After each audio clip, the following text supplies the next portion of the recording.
এ ভাই তুই কার সঙ্গে প্রেম করছিস রে ভাই? তুই জানিস তো মেয়েটাকে? মেয়েটা একদম বাজে মেয়ে, তোকে ধোকা দিচ্ছে। হ্যাঁ, কি বলছো?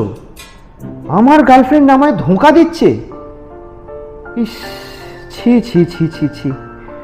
আসলে মেয়েদের স্বভাবটাই এরকম, জানো তো। কিন্তু কোন গার্লফ্রেন্ড ডাকো? তোর গার্লফ্রেন্ড অনন্দিতা। কি? অনিন্দিতা?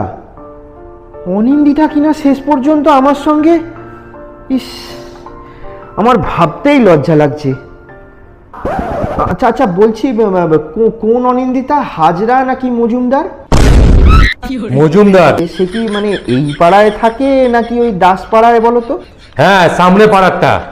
ইস, ছি ছি ছি। আমি আর কাউকে কোনোদিন বিশ্বাস করতে পারবো? আমি তো এখনো এটাই বুঝতে পারছি না আসলে কে কাকে ধোকা দিচ্ছে।